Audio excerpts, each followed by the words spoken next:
الرحمن لفظ ایک ہے لیکن آیت ہو گئی حالانکہ اس کے کوئی معنی نہیں بنتے. الرحمن کیا مطلب الرحمن؟ خبر جڑے گی علم القرآن، رحمان نے قرآن سکھایا. اب جملہ مکمل ہو گئی. کیوں انہیں علیحدہ کیا گیا؟ اس کی بڑی حکمت ہے. ایک آیت اس میں تھی الرحمن علم القرآن، ایک جملہ خلق الانسان، دوسرا جملہ علمہ البیان، تیسرا جملہ. لیکن نہیں، پہلے جملے کو سپلٹ کر دیا. کیوں؟ چار چوٹی کی چیزوں کا ذکر ہے اس میں. یہ خاص مقام ہے، اس پر اللہ نے مجھے خاص کی شرح عطا فرمائی. یہ بات میں آپ کو کسی تفسیر میں نہیں مل سکتی. یہ اللہ کے دین ہے، اس کی عطا ہے، اس کا فضل ہے، اس کا کرم ہے. جانب فضل اللہ یؤتی من یشاء. اللہ کے ناموں میں سب سے زیادہ حسین اور محبوب نام الرحمن. یہ عام تصور کے خلاف ہے. ہمارے ہاں اہل تصوف نے اس کو عام کیا ہے کہ اللہ کا اسم ذات اللہ ہے، اور قرآن میں بھی اللہ کا استعمال زیادہ ہے. اس کی وجہ کیا ہے؟ کہ یہ نام عربوں میں پہلے سے موجود تھا. ظاہر بات ہے کہ گفتگو کسی سے کرنی ہو تو آپ کے اور اس کے درمیان کمیونیکیشن کسی کامن ایشو سے ہی شروع ہو سکتی ہے. اللہم دعا مانگتے تھے وہ اللہ سے، لبیک اللہم لبیک لبیک لا شریک لک لبیک الا شریکا تملکہ وما ملک. لبیک تلبیہ تو ان کا بھی یہی تھا، لبیک اللہم لبیک، میں حاضر ہوں، اللہ میں حاضر ہوں، اللہ میں حاضر ہوں. تیرا کوئی شریک نہیں سوائے اس شریک کے کہ جو اختیار اسے حاصل ہے وہ بھی تیرا ہی اختیار. بہرحال اللہ ان کے ہاں ہمیشہ سے معروف تھا، اس لیے گفتگو اللہ کے نام ہے. لیکن قرآن نے زیادہ انٹروڈیوس کیا الرحمن. سورۃ الفرقان کی آیت ہے، جب ان سے کہا جاتا ہے رحمان کو سجدہ کرو، قالوا اب الرحمن، وہ کہتے ہیں رحمان اور حکم نہیں کرتے ہیں. حالانکہ لفظ موجود تھا رحمان. حضرت ابوبکر کا بیٹا دور جاہلیت کی پیداوار ہے عبد الرحمن ابن ابی بکر، لیکن پھر بھی وہ اسے اس معنی میں نہیں لیتے تھے. اللہ قرآن نے اسے استعمال کیا. کیوں کیا؟ آپ اس کو سمجھیں. دیکھیے اللہ نے ہمیں پیدا کیا کوئی ہماری غرض چیز کو، ہم نے چاہا تھا کہ ہمیں پیدا کیا جائے. اللہ ہمیں رزق دیتا ہے اپنے مقصد سے دیتا ہے. ہمیں زندہ رکھنا ہے اس کے امتحان کے لیے. امتحان دینا ہے نا، تو زندہ رہنے کے امتحان دیں گے. ہمیں جس کی اختیار ہے، جس کی اختیار ہے، جس کی اختیار وہ رحمت ہے. اور یہ رحمت کا مادہ وہ جس سے اللہ کے دو نام بنے، الرحمن الرحیم. الرحمن الرحیم، بسم اللہ الرحمن الرحیم. رحمت کی سب سے زیادہ کیوں؟ حضور نے فرمایا کوئی شخص جنت میں داخل نہیں ہو سکتا محض اپنے اعمال سے، جب تک کہ رحمت خداوندی دستگیری نہ کرے. دستگیری کسے کہتے ہیں؟ کسی کا ہاتھ پکڑ لینا، پکڑ کے کھینچنا، دستگیری. کسی صحابی نے بڑی ہمت کی پوچھ لیا حضور آپ بھی؟ جب آپ نے کہا کوئی انسان نہیں جائے گا جنت میں صرف اپنے اعمال کی بنیاد، تو بڑا کیٹیگوریکل اسٹیٹمنٹ ہے. کوئی ایکسیپشن ہے؟ آپ ایکسیپشن ہے یا نہیں؟ فرمان نہیں، میں بھی الا یتغمدنی ربی برحمتہ، میں بھی جنت میں داخل نہیں ہو سکوں گا اگر میرے رب کی رحمت مجھے ڈھانپ نہ لے. تو ہمیں سب سے زیادہ کس شے کی ضرورت ہے؟ اگر اصل زندگی آخرت کی ہے اور وہ یا جنت ابدا ہے یا نار ابدا ہے، تو ہماری اصل ضرورت کیا ہے؟ رحمت. علم القرآن، اس نے سکھایا ہے قرآن. پہلی بات تو واضح ہوئی، جیسے کہ پہلی میں دو آیتیں سنا چکا ہوں. قل بفضل اللہ وبرحمتہ، اللہ کی رحمت کا مظہر ہے قرآن. یہاں فرمایا رحمانیت کا مظہر ہے ادب قرآن. رحمان جو ہے یہ مبالغے کا صیغہ ہے. عرب کہے گا انا عطشان، میں پیاسا مر رہا ہوں، پیاس، انا جوعان، میں بھوک سے مر رہا ہوں، غضبان، نہایت غضبناک، رحمان، نہایت رحیم، نہایت رحمان، جس کی رحمت ٹھاٹھے مارتے ہوئے سمندر کے پاس جوش، یہ رحمت خدا بندی کے جوش کا مظہر ہے کہ اس کو قرآن بتایا۔ دوسری بات کیا ہے اس میں؟ باقی سارے علوم کس نے دیے ہیں؟ سائنس کس نے سکھائی؟ یہ وہ علم الاسماء آدم کلھا ہے جو حضرت آدم کے اندر ودیت کر دیا گیا تھا، پورا علم، سائنس کا پورا علم۔ لیکن وہ کس شکل میں تھا؟ جیسے آم کی گٹھلی میں آم کا درخت ہوتا ہے، اسے توڑیں گے تو گٹھلی کے اندر کچھ بھی نظر نہیں آئے گا، لیکن درخت سارا کہاں سے آتا ہے؟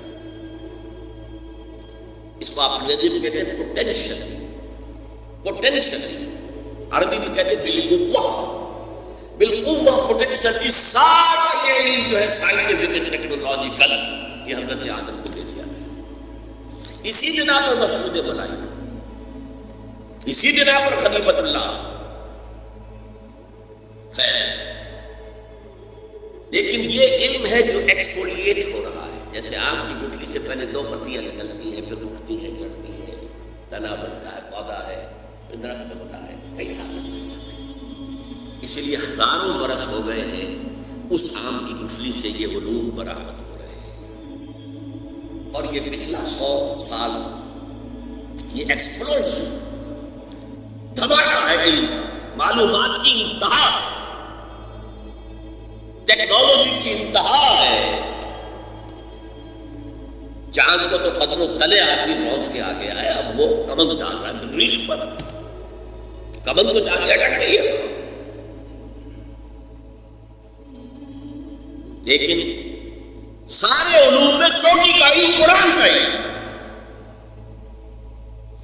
اللہ کے تمام اسماء میں چوٹی کا نام الرحمن، اور جتنا بھی اس نے انسان کو دیا، ملائکہ کو دیا، جنات کو دیا، کسی کو دیا، سائنسدانوں کو دیا، فلسفیوں کو دیا، ان میں چوٹی کا علم قرآن، اس کی رحمانیت کا مظہر اتم۔ اگلی آیت آسان ہے، خلق الانسان، انسان کو پیدا کیا، اب ادھر جائے گی بھائی، انسان کو پیدا کیا، کیا جنات کو نہیں کیا؟ کیا ملائکہ کو نہیں کیا؟ نورانی ہستیاں ہیں، کیا گیلیکسیز کو پیدا نہیں کیا؟ سورج کو نہیں کیا؟ چاند کو نہیں کیا؟ سیاروں کو نہیں کیا؟ ستاروں کو نہیں کیا؟ پہاڑوں کو نہیں کیا؟ جانوروں کو نہیں کیا؟ لیکن اس کی تخلیق کا نقطۂ عروج، کلائمیکس، وہ انسان۔ میں نے کہا تھا 4 چیزیں چھوٹی کیا رہی ہیں۔ اللہ کے ناموں میں سب سے اونچا نام الرحمن، اس کے دیے ہوئے علوم میں سب سے اونچا علم القرآن، اس کی تخلیق میں سب سے اونچی تخلیق، جس کے لیے کہا گیا ہے قرآن میں خلقتہ بیدی، اس آدم کی تخلیق میں نے اپنے دونوں ہاتھوں سے کی۔ فسجد الملائکۃ کلھم اجمعون، اس قدر تاکید ہے، الملائکہ حسر، تمام فرشتوں نے سجدہ کیا، سب کے سب نے کیا، سب کے سب نے کیا، تاکہ کہیں مغالطہ نہ رہ جائے، شاید جبریل نے نہ کیا ہو، شاید اسرافیل نے نہ کیا ہو، تو بڑے اونچے فرشتے، نہیں، سب کے سب نے، سب کے سب نے، سب کے سب نے، وہ ہے انسان۔ سمجھ میں آ رہی ہے بات؟ یہ آیت ایسے ہی نہیں، الرحمن علم القرآن خلق الانسان علمہ البیان، بس خلاص، اور کیا؟ اچھا، اگلی آیت علمہ البیان، اسے بیان کی صلاحیت عطا کی۔ بینائی کس نے عطا کی؟ فرمائیں اللہ نے۔ یہ سنوائی کان کس نے دی؟ ہاتھ پاؤں کس نے دی؟ ہمیں کتنی صلاحیتیں دی ہیں، چوٹی کی صلاحیت قوت بیان آ رہے نا آپ ایک حساب سے۔ ہماری اگر بینائی ہے تو حیوانات کی بینائی ہم سے 1000 گنا زیادہ ہے، بعض جانوروں کی بینائی ہم سے 1000 گنا، وہ قاب اتنی بلندی سے زمین پر پڑی ہوئی سوئی کو بھی دیکھتا ہے، ایسے حیوانات بھی ہیں جو بغیر روشنی کے دیکھتے ہیں، ہو گئے نا ہم سے آگے، ان کی قوت سماعت ہم سے بہت آگے ہے۔ گھوڑے کے سوار نے ابھی کوئی آواز نہیں سنی، گھوڑے کے کان نے سن لی ہے، اس کے کان کھڑے ہو گئے، اینٹیناز جنہیں آپ کہتے ہیں کنوتیاں، گھوڑے کی کنوتیاں کھڑی ہو گئی کہ کوئی خطرہ ہے۔ ابھی سوار کہتے ہیں، فرشتوں کو بھی پتہ نہیں، اس کی سماعت اتنی تیز ہے۔ سونگنے کی صلاحیت کتے میں جتنی ہے، بکری میں جتنی ہے، ہمارے پاس تو ہزاروں حصہ بھی نہیں، وہ سونگتے پہ پتہ ڈالے تھے یہ میرے کھانے کی چیز ہے، یہ نہیں ہے۔ شامہ اس اعتبار سے سوچئے ساری صلاحیتوں میں ٹاپ کی صلاحیت انسان کے پاس، اسی لیے انسان کو کہتے ہیں حیوان ناطق، یہ بات کرنے والا حیوان، یہ چوٹی کی چار چیزیں چوٹی کی۔ اللہ کے ناموں میں سب سے اونچا نام رحمان، جو علم اس کے لیے وہ سب سے اونچا علم قرآن، جو بھی مخلوقات اس نے پیدا کی ان میں چھوٹی کی مخلوق انسان ہے، اور انسان کو جو بھی صلاحیتیں دی ہیں ان میں چھوٹی کی صلاحیت بیان۔ اور اس کو میں سائنٹیفکلی بھی بتا دیتا ہوں آپ کو، صرف ڈاکٹرز اس کو صحیح طور سے سمجھ سکتے ہیں، بلکہ ان کے علم میں ہے۔ ہمارا جو سینٹرل نروس سسٹم ہے، اسپائنل کارڈ ہے، برین ہے، برین میں جو سب سے اوپر کا حصہ ہائیسٹ تو پیلے سے زرد رنگ کا جو مادہ ہے، اس میں ایریاز مقرر ہیں۔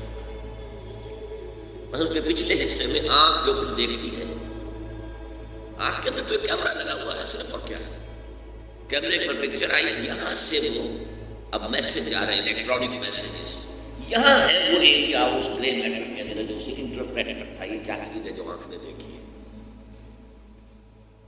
اسے آپ کہیں گے ویژن سینٹر، دماغ۔ آنکھ کچھ نہیں دیکھ سکتی، آنکھ تو ایک آلہ ہے، دیکھنے والی شے تو یا دماغ میں ہے۔ کان کی تو ہوا کی وہ جو کوئی ویو سے ٹکرا رہی ہے، یہ انٹرپریٹ کہاں ہوتی ہے؟ دماغ میں ہوتی ہے۔ ایئرنگ سینٹر سب سے بڑا ایریا جو ہے اس میں وہ اسپیچ سینٹر کا ہے،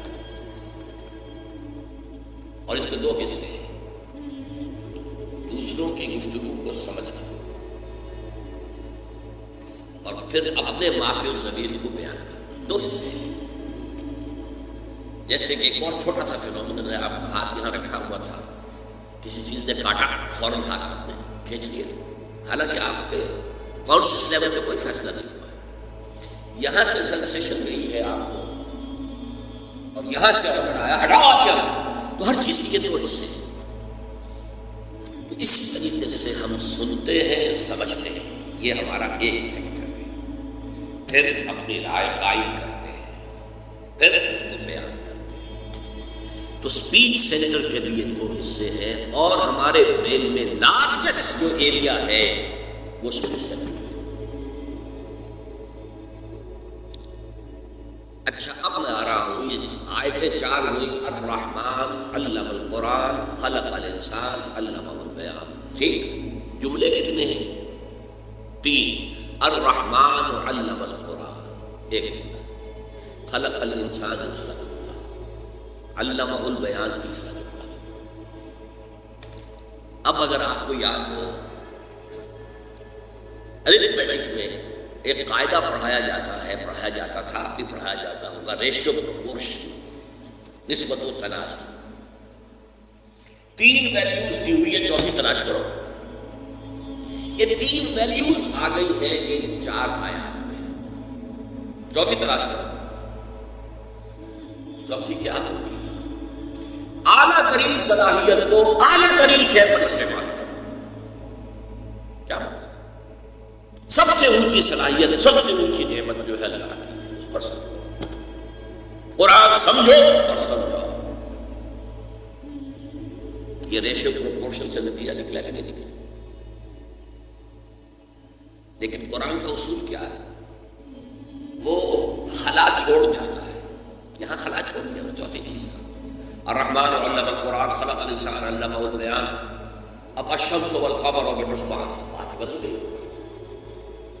ان تینوں کا نتیجہ کیا ہے؟ ان تین آیات کا یہ خلا چھوڑ دیا، یہ خلا چھوڑا ہے اولو الالباب کے لیے، ہوش مند لوگوں کے لیے، عقل مند لوگوں کے لیے۔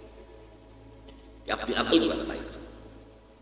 اور اللہ کا یہ فضل و کرم ہے کہ اس کے ضمن میں اللہ نے محمد رسول اللہ صلی اللہ علیہ وسلم کے ذریعے سے ہمیں اس خلا کو بھی پور کرنے کا ایک سہولت دی. اب دیکھیے میں نے حدیث سنائی تھی الرحمن علم القرآن خلق الانسان علمہ البیان عن عثمان ابن عفان خیرکم من تعلم القرآن وعلمہ. تم میں سے بہترین لوگ وہ ہے جو قرآن سیکھے. یہ اس کا نتیجہ ہو.